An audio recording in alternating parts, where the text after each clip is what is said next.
Welcome to the second in our Children's Policy Centre webinar series, In Conversation with Commissioners. I'm Sharon Bessell. I'm a Professor of Public Policy here at the Crawford School of Public Policy at the Australian National University and Director of the Children's Policy Centre. I'm in the south of Canberra at the moment while the ACT is in lockdown. I'm at home and I'm on Ngunnawal land. This land has never been ceded, and I pay my respects to elders past, present and emerging, and to all First Nations peoples who might be joining us for this webinar today. The Children's Policy Centre is based at the ANU, and we have three objectives. First, to undertake innovative interdisciplinary research on a range of issues relating to children's policy. Second, to seek to connect researchers, policymakers and practitioners working on a range of issues to promote human rights, wellbeing and the best interests of children. And third, we aim to communicate research findings to contribute to better outcomes for children and for young people. Today, we are delighted to be joined by Justin Mohamed. Justin is a Gurang man from Bundaberg in Queensland, who is currently Commissioner for Aboriginal Children and Young People in Victoria.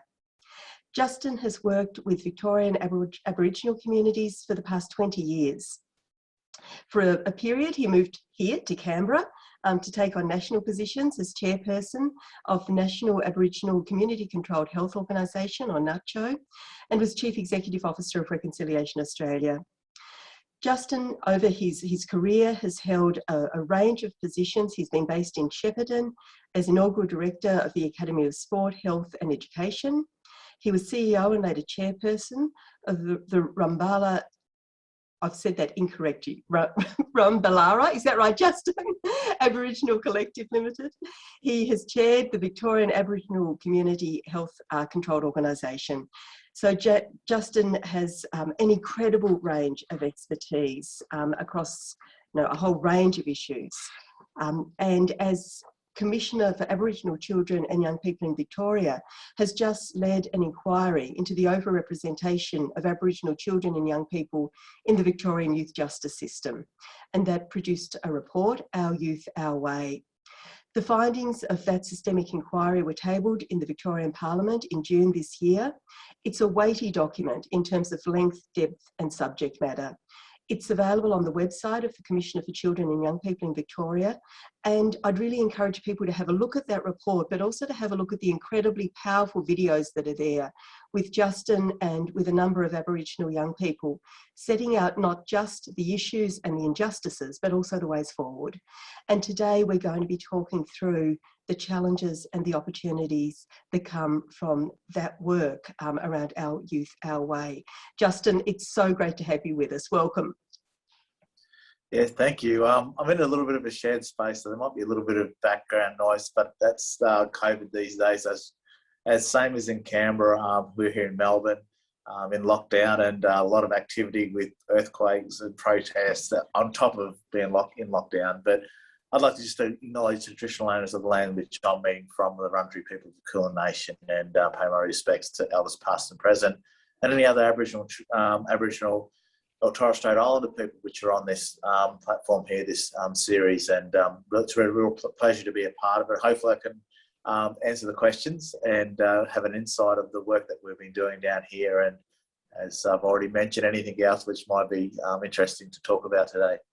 It's great, Justin. We're really looking forward to this conversation. We've been looking forward to this for a while. And in terms of lockdown, we've had dogs and chickens and all kinds of things in the background, but we haven't had an earthquake yet. So this might be a first after experiencing Melbourne yesterday. I hope we don't have another one. So for everyone that's joining us, thank you for joining us today. Justin and I will talk for probably 30 or 40 minutes, and then we'll then have time for some questions and discussion. If you have a question for Justin, please pop it into the chat or signal in the chat that you'd like to ask a question at the end, and we'll make sure there is time for that conversation. Justin, as I said, I wanted to talk through the work around Our Youth, Our Way. But before we do that, can we begin by just saying a little bit about your role as Commissioner for Aboriginal Children and Young People? What are some of the issues that you focus on, and how do you go about doing your role? Yeah, Victoria as a state has led on many fronts in Aboriginal affairs. Not always, not always successfully, but I think people would say it's fairly progressive for one of the older states. So Victoria must be close to 9 years ago appointed a Commissioner for Aboriginal Children and Young People. It was the first in Australia to have a commissioner dedicated, an Aboriginal or Commissioner for Aboriginal Children and Young People. Each state and territory, as you would probably know, has commissioners. There's a National Commissioner for Children as well. And Victoria at the time thought it needed to have a person or a commissioner which its core function, its core focus was for Aboriginal children and young people. And those, the two main areas which absorb most of our time at the Commission is child protection and youth justice. And both of those areas are well and truly overrepresented by too many of our young people in the system. But each state's a little bit different. Under the Commission, we have a role over justice and child protection. Some states have two different bodies that do that. We also have our powers stretched into health, education, housing, and which often ties in very well. But there are some areas which we do have limitations with, and I'll talk a little bit about that. But it's very hard to have an inquiry about overrepresentation in youth justice when you can't make any formal comments about Victorian police, because when you talk to people, police and justice kind of go hand in hand. So there are some constraints around that, but we get involved with individual young people. I'll go to a youth justice centre to speak with a young person. We will obviously look at the systemic approaches, how Aboriginal community controlled organisations are now being given more responsibilities and resources to be a part of the solution and provide services. But with all of that said, and it's hard because sometimes you'd love to jump in on every case because you want to see the best done, but really to look at what areas you can make in areas you can have the most influence in changing the systemic programs or attitudes, biases, and results that are impacting on our most vulnerable young people. So that's probably in a nutshell. Everything underneath that is racism. Anything from young people that are, not being looked after appropriately, access to health, even just getting back to country because the system may be dragging its feet, and we can kind of keep that, or hopefully keep that honest, or looking at ways how do you improve the system to be more culturally connected. Justin, that connection that you just talked about, connection to family, to community, to country, to culture, is fundamentally important for Aboriginal children and young people. I think that connection is often not very well understood in non-Indigenous Australia, but there's so much that we should value and that we can learn from that sense of connection. Can you tell us a little bit about the place of children and young people within Aboriginal communities and what that idea of connection means? Yeah, so I think the place for children being a part of their community and their family, Aboriginal and non-Aboriginal. I mean, I know some of my friends that I grew up with who adopted or who may have lived away from their parents always wanted to connect and find out who their parents were. So there's an innate built-in our DNA where we want to find out where we come from. And we're, the online things are ancestry.coms. I mean, the reason I say popular because people want to know their background. They want to know where they're connected and why they might look a certain way or behave a certain way, or why when they hear something that it connects to them. And that is no different, and even more so with the oldest living culture in the world is Aboriginal and Torres Strait Islander culture. And so the importance of keeping that alive and keeping children connected and understanding where their family are, where their country is something which I don't think is fully appreciated by the broader society, because Australia, since invasion, came from all other parts of the world and landed here. But the first people never left this place. Never, they had a connection to the land, to the animals, to the waterways, and to each other as families and neighbouring cultural nations and tribes. So fast forward to 2021, there's not much different with that. Children really find protection in that. When we went around the state talking about our youth LA, we wanted to speak to as many Aboriginal young people as possible because this report was about them. and how is the system working or not working for them. And many of them that we spoke to talked about their lives might have been, they may have been incarcerated, they may have been in and out of the justice system. They talk about culture, they talk about where they want to go back and be healed and they want to move forward, and their elders and their, if they come from an area where there's a river or there's water, how important that is, going back out and sitting around a campfire. And I saw that very much firsthand. Sorry for talking too much about it. It's a very important question, because there's two parts which I see in when we did our inquiry, is that when you're talking about disadvantage, when you're talking about an Aboriginal young person, if it's in justice or if it's in education, whatever it may be, most of the system, and unfortunately some of the people look at the symptoms, what's presented, a misbehaving young person or someone who's not making it through education or not turning up to something. And behind that is a young person who's a lot of times is really just finding where they fit and how they do that.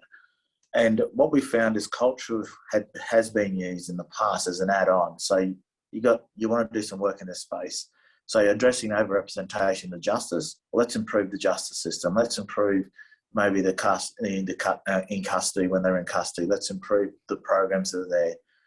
And the culture's has never been the central part of it. And that's what we're hearing from young people. And in this report, we're saying culture is the center of all this. And then you build those other things alongside of that and with that as the center. Because in the end of the day, that's where young people find themselves either saying they're disconnected and they're lost, or they are strong in their culture and that's helped them get through where they are or where they were.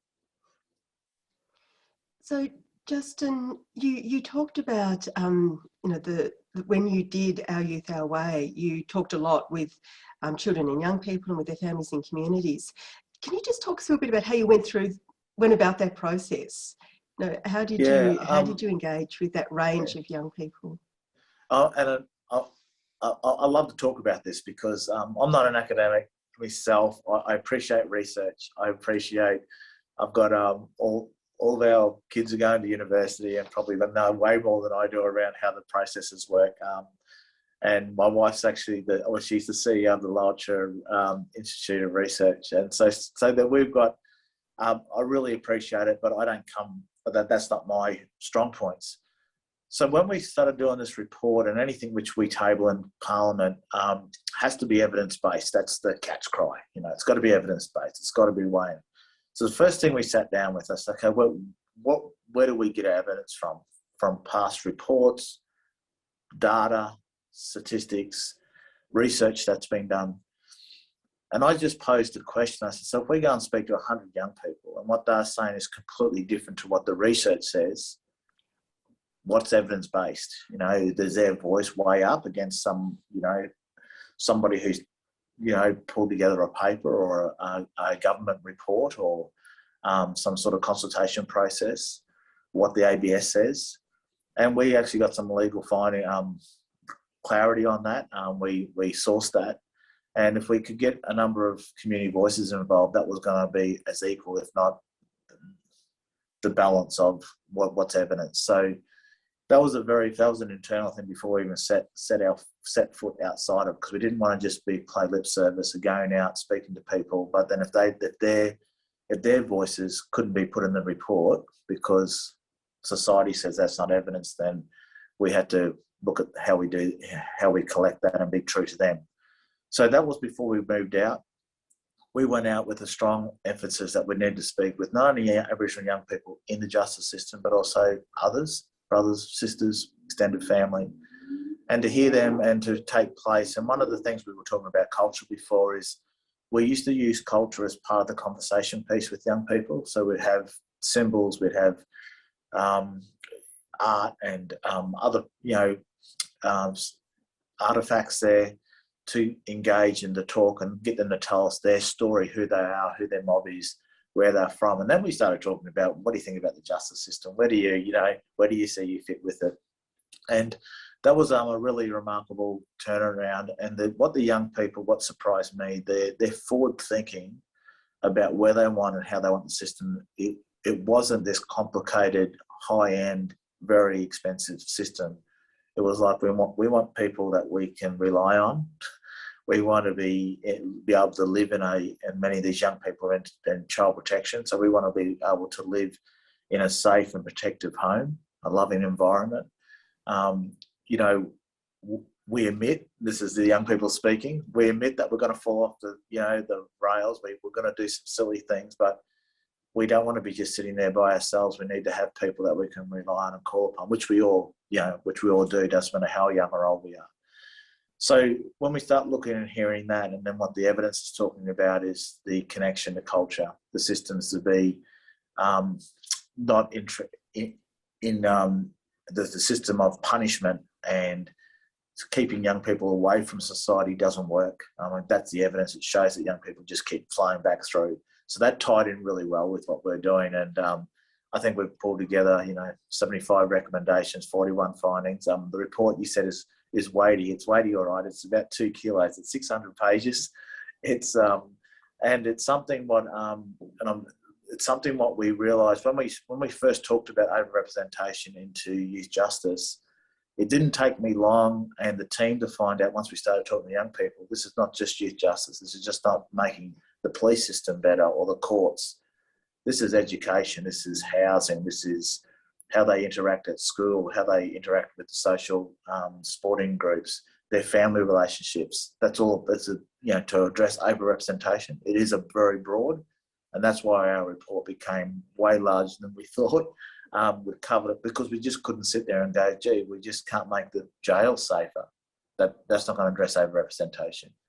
The young person goes back to school, the school's got to be able to embrace that and be supportive, not just expelling and suspending young people. So that's there's a whole lot of things around that, apart from the obvious things that you'd see around drug and alcohol addiction and certain behaviours. There's these other things that sit behind that. Justin, one of the points that you make in that 2 kilo report that you talked about in Our Youth, Our Ways, that too often the data or the reporting or the conversation is deficit-based without acknowledging the strengths that are already within communities, that are there within children and young people themselves and within their families. What kinds of things did you find about sort of strength and about resilience and hope? Yeah, well, when we planned out this report, we went to 13 regions and 16 different individual communities. And what we did to make sure that we weren't just going through, because I've been a part of communities where researchers come in, they do research, example, a researcher will come in and say, we want to do research about diabetes. So they research how many Aboriginal people got diabetes, but the people with diabetes don't get any better services. So I turn around and I said, okay, if we're going to go in and talk to these communities, why don't we offer them that, let them put up who they think their most complex young people are, and I will call a meeting with all the service providers to get a roadmap of how we can support those young people. So some communities came up with 3 or 4, some came up with a dozen. It was quite intense. But the reason I'm telling you this story is that, so we used to have these, what we called private sessions. The young people would agree that we could speak about them. And we'd have all the service providers that are somehow linked, if it's child protection, youth justice, their school teacher, the police, the prosecutor. A range of people could be in that room. And what we came up with is that there was this one of the very first cases. We sat down, the police officer walks in with a pile of paper, and they just started going through. I said, well, can someone start talking about who this young person is? They started going through every offence this young person had, even from if people don't understand the child protection system, if they're in out-of-home care, if they're in a residential centre. So if they come home an hour late, that's reported missing and police get called. So it can be very minor things, but takes up a lot of paperwork. After about a half an hour, I just said, I've got to stop this. So I was getting depressed. And I said, we had a break, and I came back. I said, okay, can someone tell me something positive, something of strength? Sure, this young person must have been, he was young once. He was a lot younger. Can someone have something which they might excel at? It could be sport, it could be art, it could be just their friendship and leadership. And once we broke through that wall, all the bad things, so-called, that he was doing, people started to open up and said, you know, well, he's the oldest out of his family. He's got two other younger brothers and sisters, and he really looks out for them and protects them. He gives up his own time, and he will leave school to go make sure that they're looked after so they can, you know. So we found out that he was an older brother. We found out that he was in school. He was totally didn't connect at all, and he was always in the principal's office.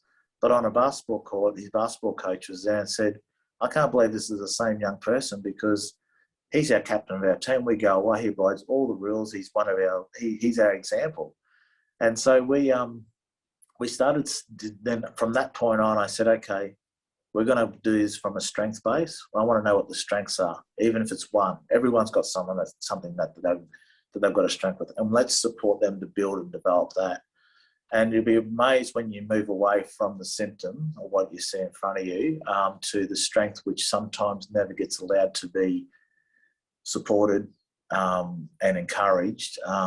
Once you open that door up, it opens up a wide range of things. And we saw a young person who was in and out of the justice system serving time.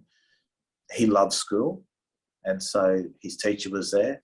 So they set up and made a connection through him in his time while he was incarcerated. When he came back in the class, and 3 years later, he has finished year 10, he's going to year 11 and 12, and he loved studying.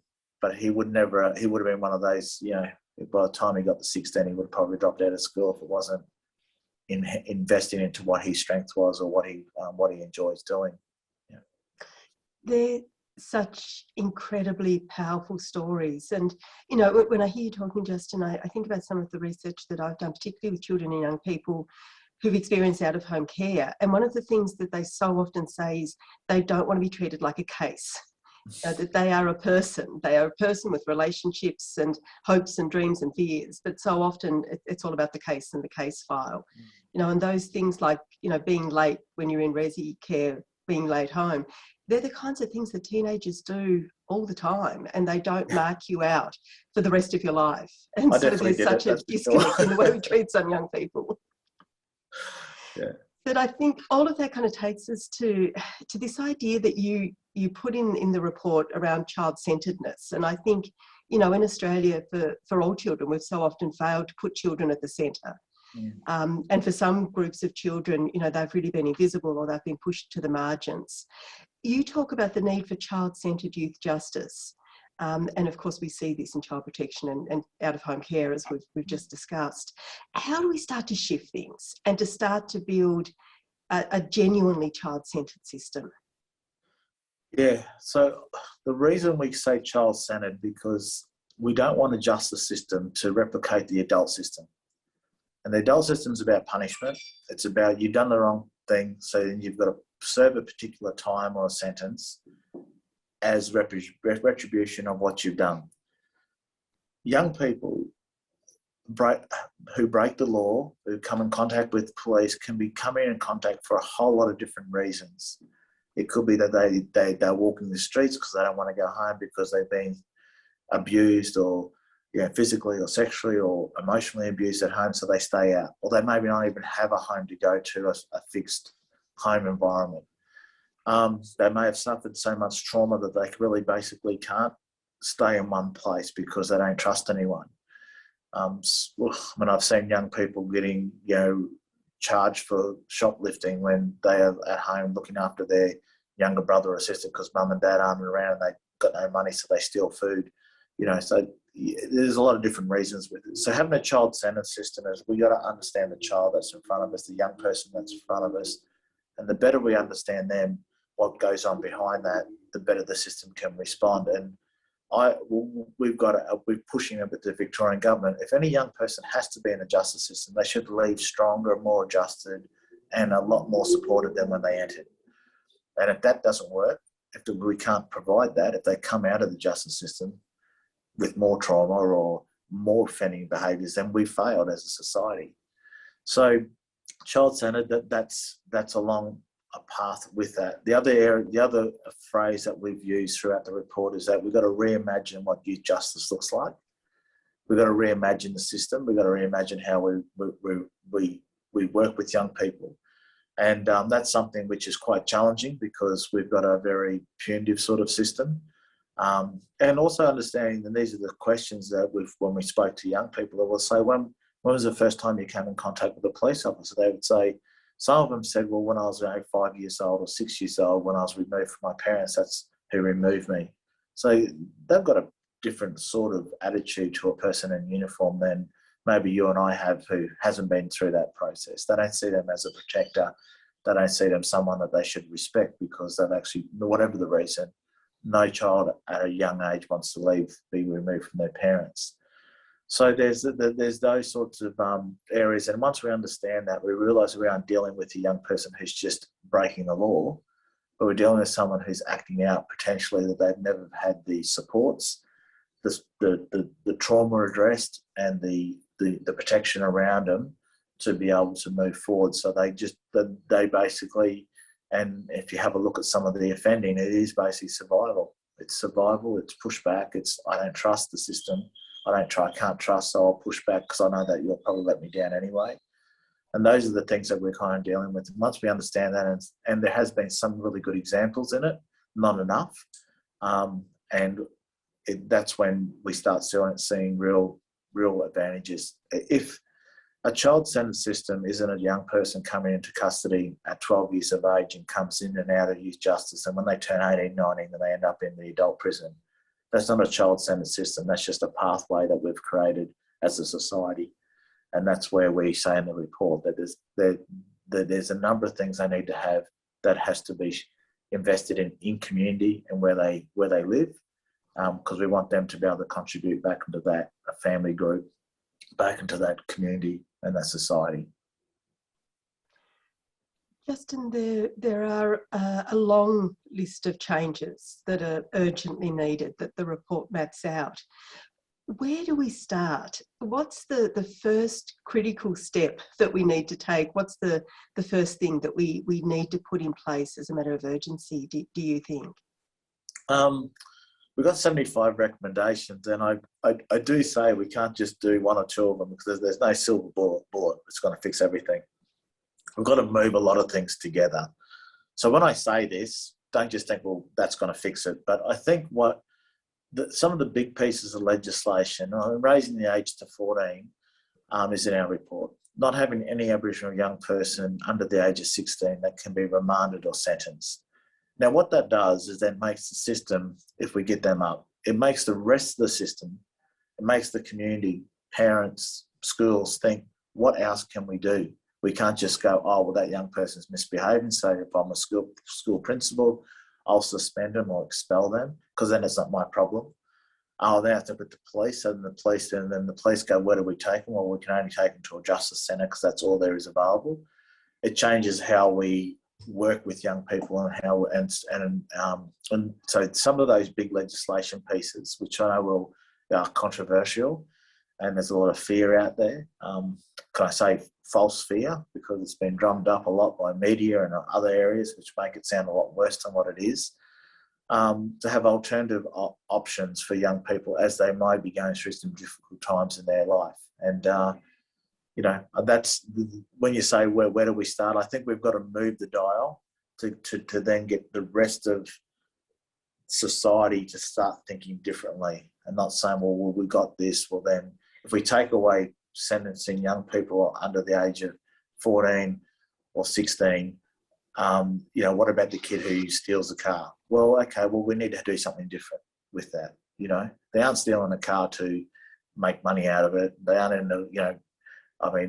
there are very few that would be. I know in Victoria, young people who are charged under the age of 14, their offences are very minimal, but a lot of them don't have the parents or the home where they can be bailed to, so they just end up in remand and in a high security facility.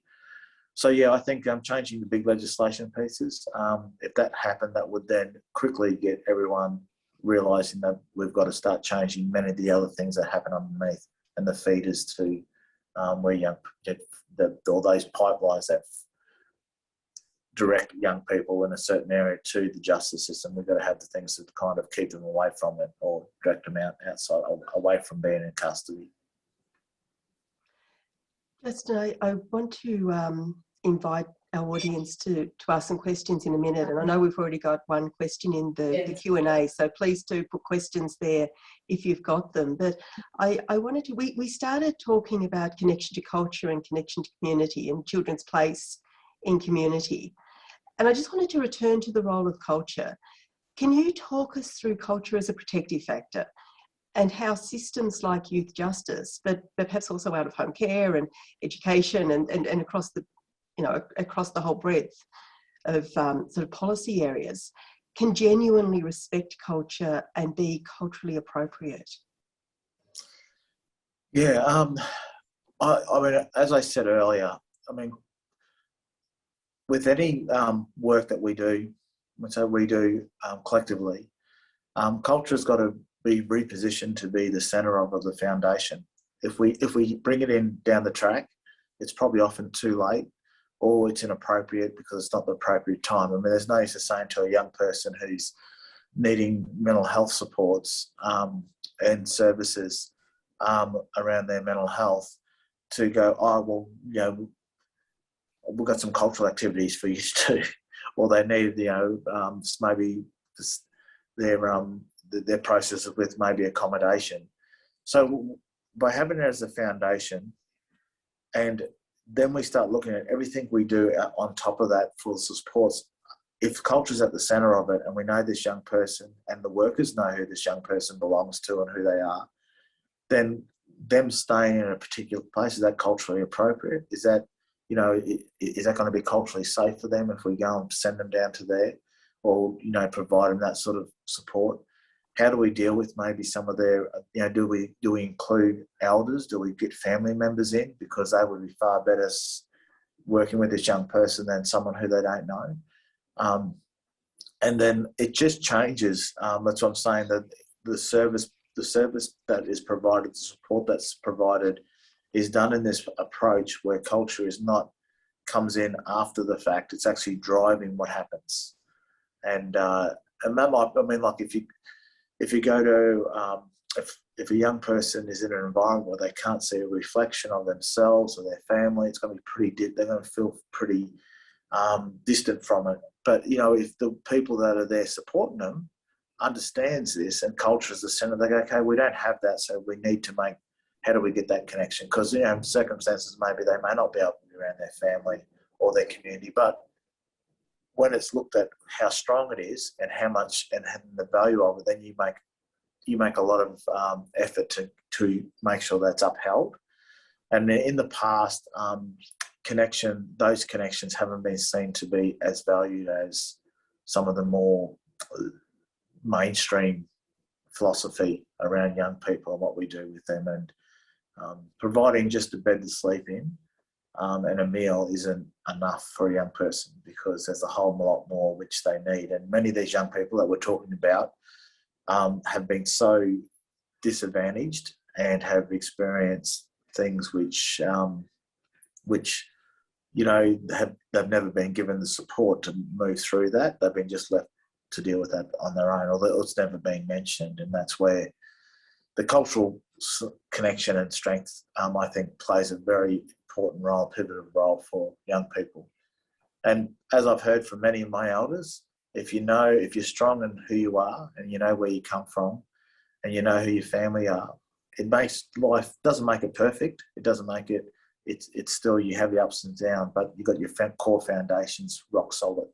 And then you can, that kind of gets you through a lot of life.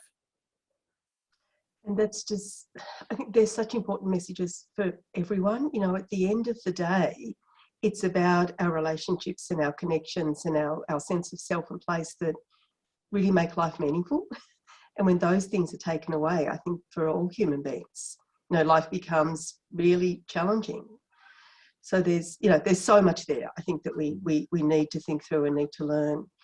There's a question in the Q&A that I'll go to now, and if other people have got questions, please either type them out, or just say that you would like to ask yourself.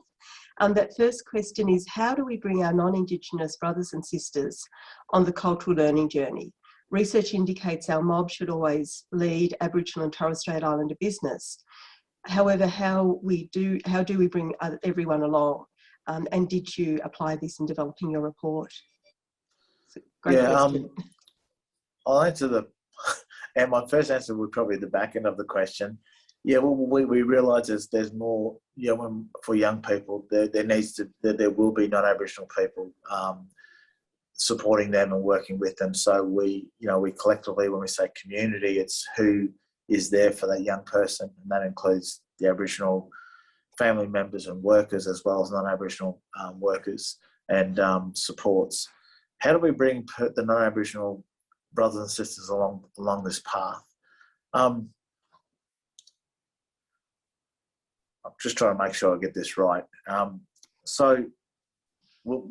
think we've got to understand how Australia and how our society's been developed.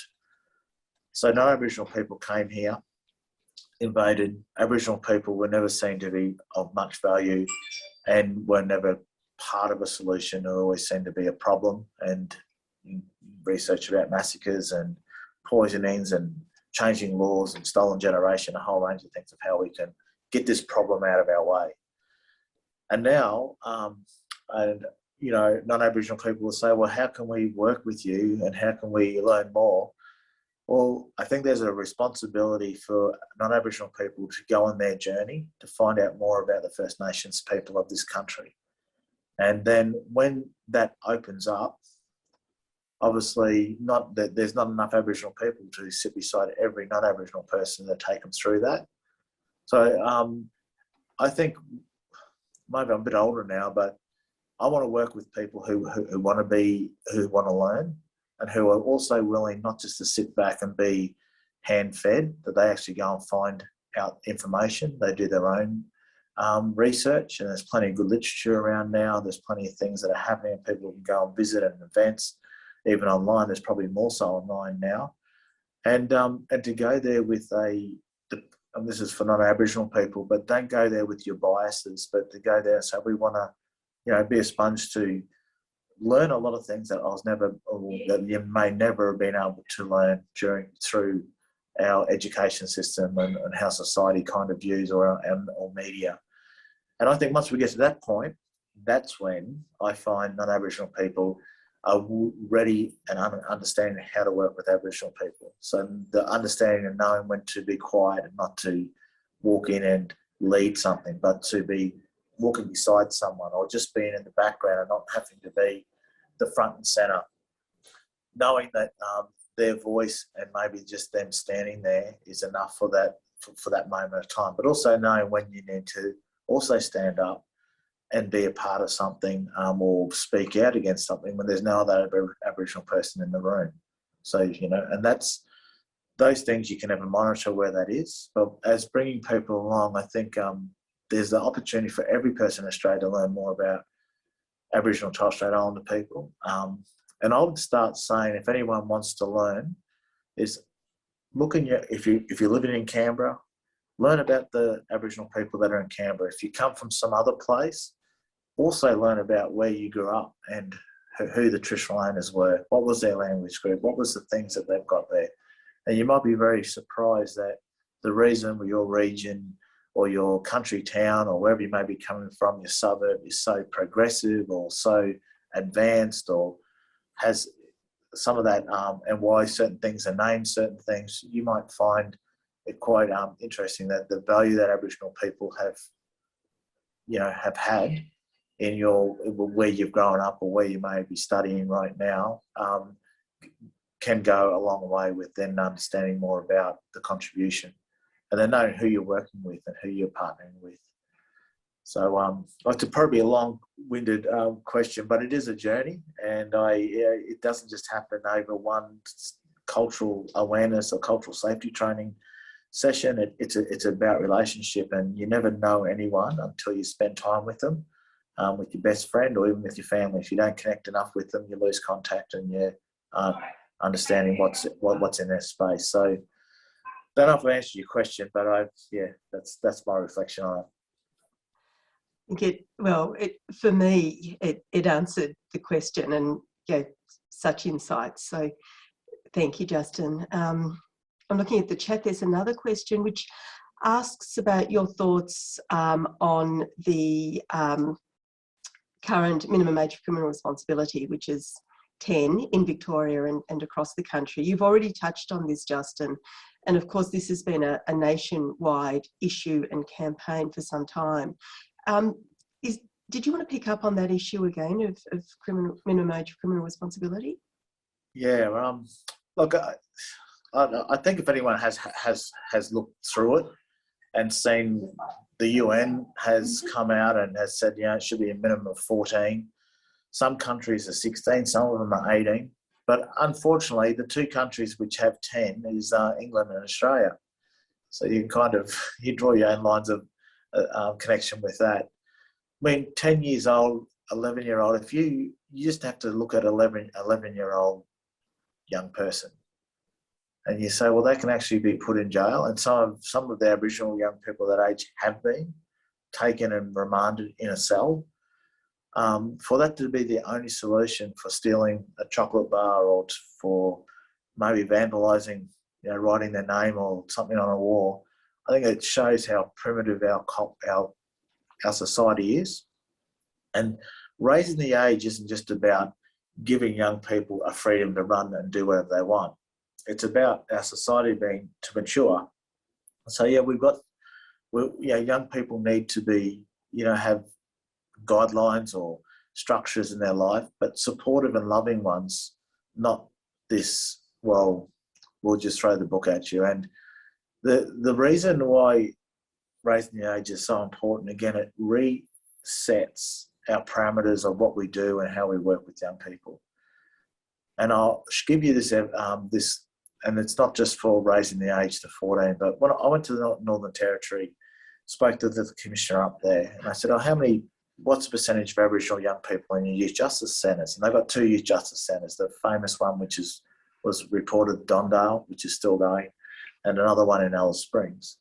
They said at that time, there was 100% of all the young people in those youth justice centres were Aboriginal, 100%. So I say, no non-Aboriginal child has broken the law or done something. And the answer was, yes, they've done the same things, but they've got more, they've got families, they can get a lawyer, or they can, afford to provide some other sort of environment other than, being remanded or in custody.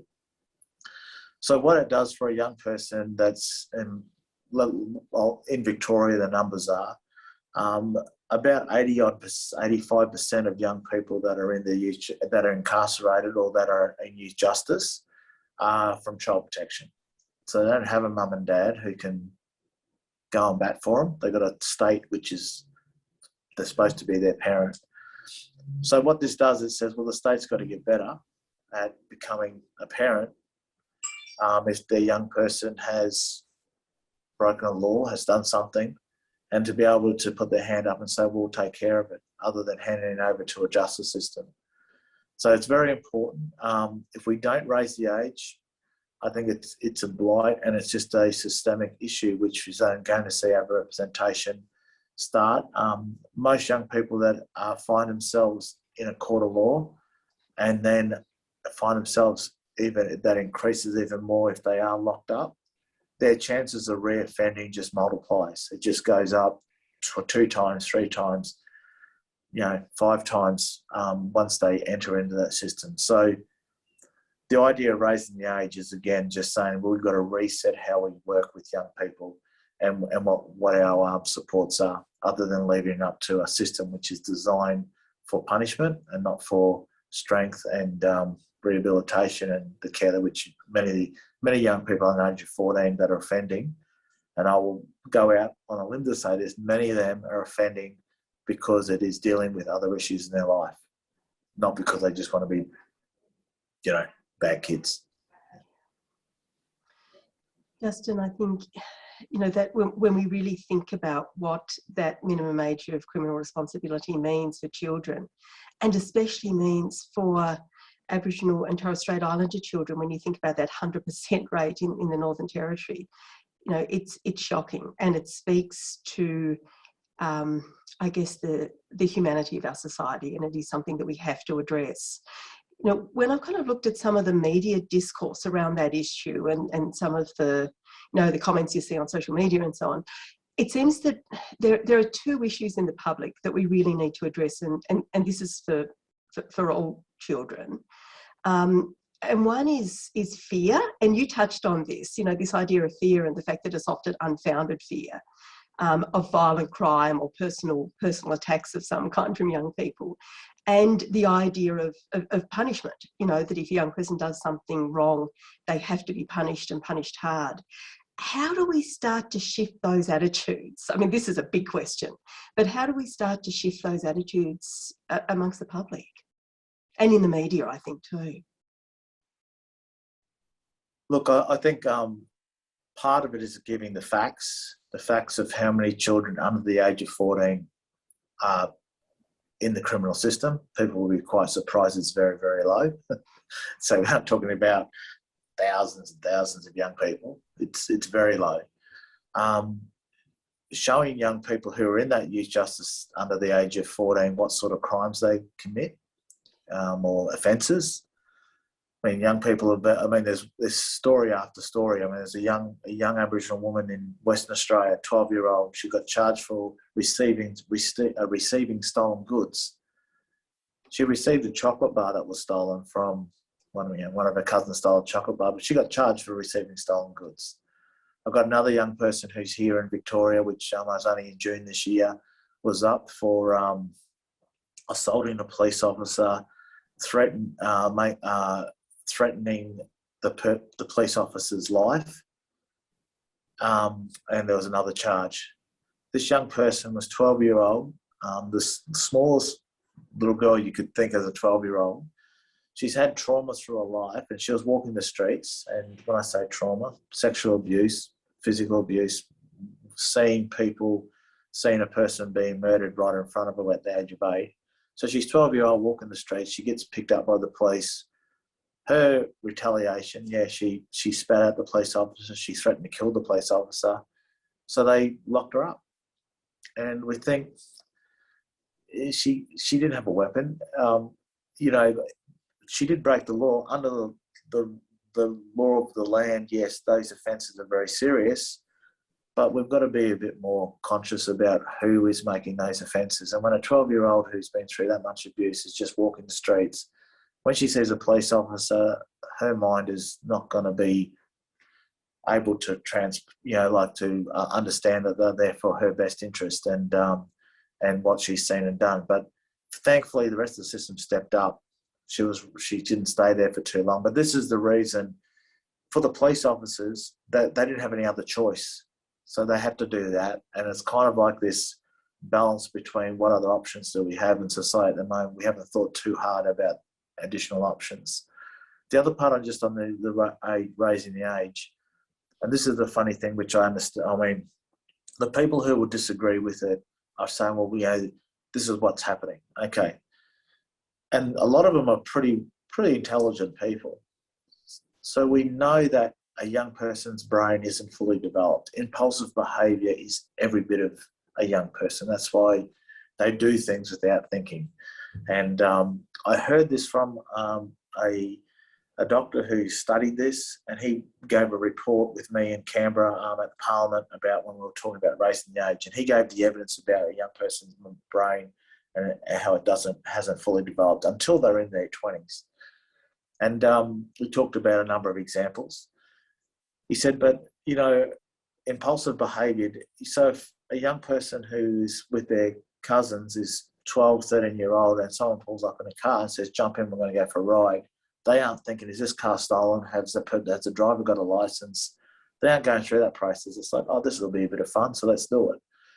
And the thing why this stuck with me, this doctor who spoke about it, he goes, I'd even go to the point, I don't think our impulsive behaviour ever stops. He goes, because retail has got many of us, when we go through a grocery store, the last things you walk past are the chocolate bars. You know, well, why is that? And your impulsive behaviour, I might just grab that and just, we'll pay for it, but it's impulsive. It's not good for you, but it's there, and you end up buying it. So I think the idea of raising the age is understanding a young person's physical development, how their mind works, and some of their behaviours and what they do, especially if they've come from trauma-filled backgrounds. Those impulsive behaviours are going to be so much different to young people who may have been able to be protected from that. And that's majority of the system has young people who need far more than, need a different type of system to support them other than to punish bad behaviour. Justin, I think there are so many critically important issues that you've covered there. And I think, that issue around minimum age of criminal responsibility is such an important one for us to address. And it's one that we could change very, very quickly. You made the point that things are interconnected and there's a lot to be done, but this is one on which action could be taken immediately. And the fact that, it's been discussed at COAG, but it still hasn't gone anywhere, I think is just an indictment on political leadership in this country. It is something that we could do immediately. I understand the ACT government is considering it. Hopefully they get, we're pushing that in Victoria, that why don't we be the first state instead of the ACT? But I just think it's just an injustice of young people. In the role that I have, I know we're running out of time, but the role that I have, many of the young people that I'm working with and why I'm here doing this role, they don't have the privileges of many people, which maybe on this forum, maybe what I have. I had a mum and dad. I was raised in a house. I never had to worry about, if I was going to get abused, or when I went to sleep at night, something was going to happen to me. I didn't have to worry about that. So that's the young people that I'm working with now. Those simple things where we think a good night's sleep, or just to go to bed, or to wake up, those things just aren't, sometimes reality. Sometimes they can't even, may not even think that could ever be a normal time of life to be able to have that safety and feel protected. And we call it safety and protection, but when we grow up when it's just every day, it becomes a part of your normal, what you expect would happen. So that's why we're in this, and that's why we should keep pushing. Predominantly for the children who don't have a voice. When I say don't have a voice, they don't have older brother or parents or family that can advocate on their behalf and provide them that support and protection they need. Justin, I think we will need to draw this conversation to a close. I'm thinking as you're talking, there's the famous quote from Nelson Mandela, which says the way we treat our children reflects or is a revelation to the soul of the society. I think we have got some soul searching to do in this country. And this conversation, I think, has given us some ways of thinking about how we move forward and how we make the changes that we need to make if we can seriously talk about social justice and being a decent society. I do hope, Justin, that you will come back perhaps next year and talk about the progress and where things have gone since you produced this report. So we'd love to have you back. Yeah, well, hopefully I can do that in person if all things go well. That would be great. We're all looking forward to that. As we draw this to a close, I just wanted to remind people that this webinar series, which began with Bruce Adamson, the Commissioner for Children and Young People in Scotland, is available on our website. We'll be back again on Thursday the 13th, Thursday the 7th of October, when we'll be in conversation with the Commissioner for Children and Young People in Western Australia, Colin Pettit, and Colin will talk about the gender differences that he has found in work that his commission has done in children's wellbeing. But for now, Justin, thank you so much for being with us today, for sharing your insights and your wisdom. It really has been such a pleasure and a privilege to talk with you. And I think not just sharing the challenges, but talking about how we can move forward and how First Nations peoples can lead in that is so important. And thank you to everyone for joining us today. We hope to see you in our next conversation. Justin, thank you. Thank you. And I really enjoyed it. So, and all the best for the rest of the week. And hopefully, yes, we can get back and have a bit more face-to-face. But we're looking forward to see what the changes can be made right across our nation and in my part of the world at the moment. It's Victoria. Thanks so much, Justin. We need to keep these conversations going. So everyone, when you leave here, keep the conversation going.